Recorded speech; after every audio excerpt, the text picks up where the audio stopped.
الحمد لله وكفى وسلام على عباده الذين اصطفى أما بعد فأعوذ بالله من الشيطان الرجيم بسم الله الرحمن الرحيم وإن تعدوا نعمة الله لا تحصوها إن الله لغفور رحيم صدق اللہ العظیم۔ آج کی نشست میں سورہ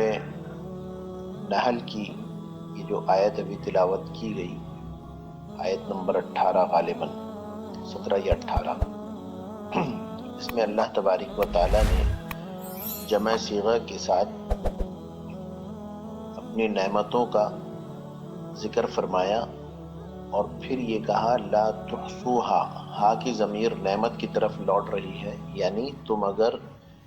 اللہ تعالیٰ کی نعمتوں کو شمار کرو تو شمار کر نہ سکو گے۔ اور پھر اللہ تبارک و تعالیٰ نے اگلے جز میں فرمایا ان اللہ لغفور الرحیم، بے شک اللہ ضرور بہت بخشنے والا نہایت رحم فرمانے والے ہیں۔ اس دنیا میں 4 قسم کے لوگ ہیں۔ ایک تو وہ ہیں جو صرف سے اللہ تبارک و تعالیٰ کی ذات کا اور وجود کا انکار کرتے ہیں، اس کے قائل نہیں ہیں کہ اللہ کی ذات کوئی ہے، یہ دہریے کہلائے۔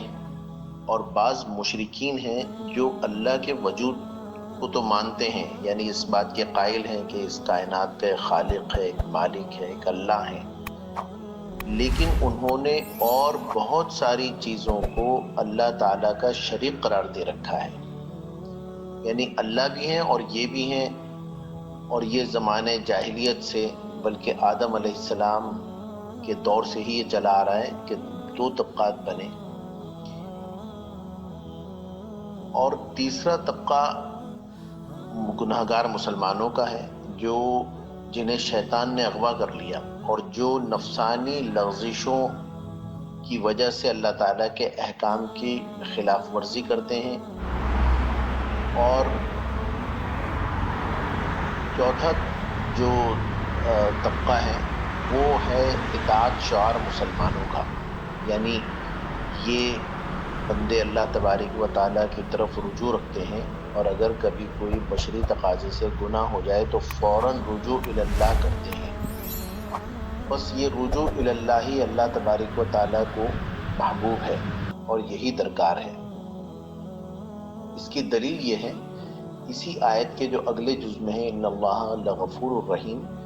یعنی پہلے تو یہ ذکر کیا گیا کہ تم اللہ کی نعمتوں کو شمار کرنا چاہو تو شمار کر نہیں سکو گے۔ سب سے بڑی نعمت اللہ نے زندگی کو قائم رکھنے کے لیے ہوا کی عطا فرمائی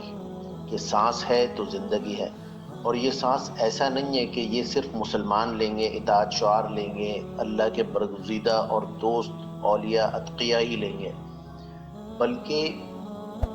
کوئی دہریہ ہو، کوئی مشرک ہو، کوئی کافر ہو، کوئی سخت ترین ظالم ہو، اس کے لیے بھی یہ سانس لینے کی یعنی ہوا کی نعمت ہے۔ جب تک اللہ نے اس کی زندگی لکھی ہے، یہ ہوا کسی کو وہ پیسے دے کے نہیں لے گا، بلکہ یہ ہوا اسے میسر آتی رہے گی، تو یہ وافر تعداد میں ہے۔ اور دوسری ضرورت انسان کی وہ پانی ہے،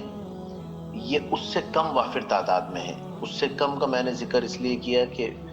ظاہر ہے کہ پانی آج کل بک رہا ہے، تو اس سے کم درجے میں پانی میسر ہے۔ اسی طرح یہ تو موٹی موٹی چیزیں ہیں، اسی طرح بے شمار چیزیں ہیں۔ انسان اپنے صبح اٹھنے کے بعد اپنے اعضاء کو دیکھے، اپنے حرکت کرتے ہوئے جسم کو دیکھے کہ اللہ نے کوئی حصہ مفلوج نہیں کیا، اور کھانے پینے کی چیزوں کو دیکھے، انواع و اقسام کو دیکھے، کتنی نعمتیں اللہ تبارک و تعالیٰ نے دی، لیکن ہم چونکہ ظاہر ہے کہ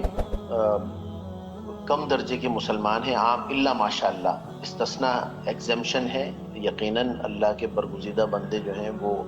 ہر اس میں خوش رہتے ہیں اور اللہ کا شکر ادا کرتے رہتے ہیں، لیکن عام فہم انسان، عام طور پہ جو مسلمان ہیں، وہ ذرا سی کسی بات پر تکلیف پہنچنے سے پریشان ہوتے ہیں۔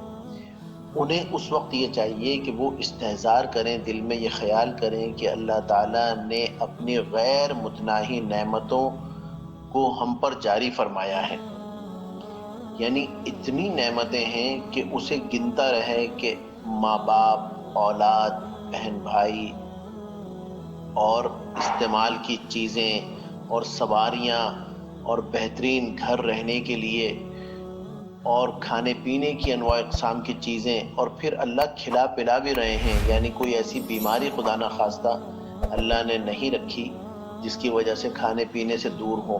ہاں، یہ کچھ چیزیں ہیں کہ نمک کم کھاؤ، شکر کا استعمال کم کرو، یہ تو ظاہر ہے کہ یہ ایک الگ بات ہے، مگر پھر بھی اگر مجموعی طور پہ سوچا جائے اور دیکھا جائے تو اللہ کی نعمتیں بے شمار ہیں، اور جو قلت ہے وہ بہت کم، یعنی جو نعمتیں نہیں ملی ہمیں وہ ان کی تعداد کم ہے، تو جو زیادہ تعداد ہے اسی کا آدمی شکر ادا کرتا رہے۔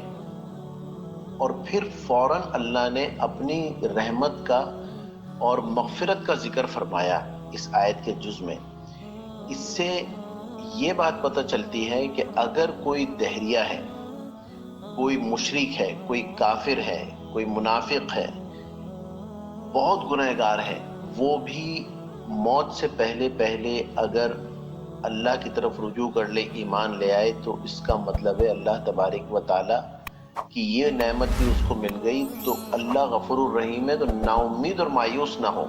اب تک جو زندگی گزری کوئی بات نہیں، آئندہ بس زندگی جو ہے وہ اچھے طریقے سے اور اللہ کی بندگی میں گزرے۔ اور پھر اس آیت میں ایک بات، اس طرف بھی ایک بات کا یہ بھی اشارہ ہے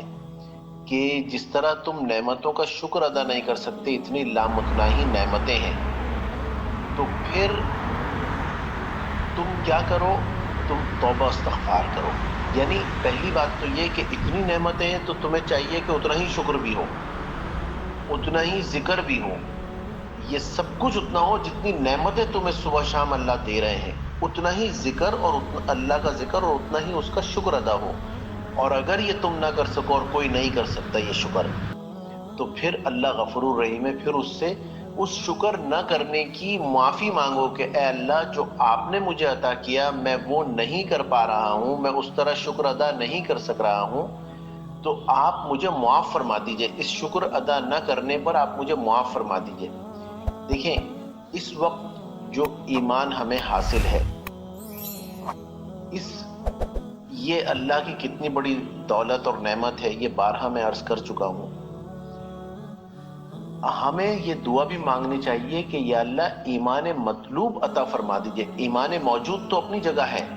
لیکن ایمان مطلوب کا مطلب ہے، مطلوب ایمان کا مطلب ہے کہ وہ ایمان ہمارے اندر پیدا فرما دیجئے جو ایمان آپ کو مطلوب ہے، جو آپ چاہتے ہیں کہ ایسا ایمان ہو، وہ ایمان ہمیں عطا فرما دیجئے۔ یہ دعا بھی کرنی چاہیے۔ مصروفیت ہے بہت زیادہ، آج کل ہر انسان اپنے طور پہ مصروف ہے، خواتین بھی مصروف ہیں، مرد، نوجوان، سب کوئی تعلیم میں، کوئی بھاگ دوڑ میں، کوئی بلا وجہ بیٹھے ہوئے مصروف ہیں، تو یعنی اللہ کے لیے ہم وقت نہیں نکال رہے۔ تو اب اللہ کی نعمتوں کا اس طرح بھی ذکر کریں اور شکر کریں۔ کسی عارف باللہ نے کہا بہت مصروف رہنا بھی خدا کی ایک نعمت ہے، ہجوم دوستاں ہونا، کسی سنگت کا مل جانا، یعنی اللہ والوں کی محفل مل جانا یا صحبت اچھی مل جانا، کبھی محفل میں ہنس لینا، کبھی خلوت میں رو لینا، یعنی اللہ کا ذکر کر کے، اس کا شکر کر کے، اس کے خوف سے آنسو بہانا خدا کی ایک نعمت ہے۔ کبھی تنہائی ملنے پر خود اپنا جائزہ لینا، کبھی دکھتے کسی دل پر تشفی کا مرہم رکھنا خدا کی ایک نعمت ہے۔ کسی آنسو کو چن پانا، کسی کا حال لے لینا، یعنی کسی کا اگر آنسو دیکھو، کسی کو دکھی دیکھو تو اس کی مدد کے لیے بڑھ جانا اور اس کے لیے کام آنا، اس کا درد محسوس کرنا، کسی کا حال لے لینا، کسی کا راز ملنے پر لبوں کو اپنے سی لینا خدا کی ایک نعمت ہے۔ کسی بوڑھے کی سن لینا، کسی کے کام آ سکنا، کسی کو بھی دعا دینا خدا کی ایک نعمت ہے۔ کسی کو گھر بلا لینا، کسی کے پاس خود جانا، نگاہوں میں نمی آنا، بلا کوشش ہنسی آنا، یعنی کسی کو خوش کرنے کے لیے ہنسی نہیں آ رہی تو ہنس دیں، اور کسی کو خوش کرنے کے لیے بے ساختہ ہنسنا تاکہ وہ خوش ہو جائے۔ تلاوت کا مزہ آنا، کوئی آیت سمجھ جانا، کبھی سجدے میں سو جانا، اور سونا یعنی اتنا طویل سجدہ کرنا، کسی جنت میں کھو جانا، جنت کے مزوں کا جو اللہ نے قرآن حکیم میں ذکر کیا ہے اس مزے میں کھو جانا، اس کا استحضار کرنا خدا کی ایک نعمت ہے۔ اللہ تعالی ہمیں ان نعمتوں کی قدردانی نصیب فرمائے اور شکر کرنے والا بنائے۔ اللہ کا ایک وعدہ ہے کہ لَإِن شَكَرْتُمْ لَأَزِيدَنَّكُمْ، تم شکر کرو میں تمہیں مزید دوں گا۔ تو بس ہمیں مزید چاہیے، تو مزید چاہنے کا ایک قاعدہ اور ایک چابی یہ ہے، کنجی ہے کہ بس شکر کی کثرت کریں۔ اللہ تیرا شکر، الحمدللہ الحمدللہ الحمدللہ، بس اس کی رٹ لگائیں، انشاءاللہ اللہ تعالیٰ اپنی نعمتوں کے دروازے کھول دیں گے۔ وآخر دعوانا ان الحمدللہ رب العالمین۔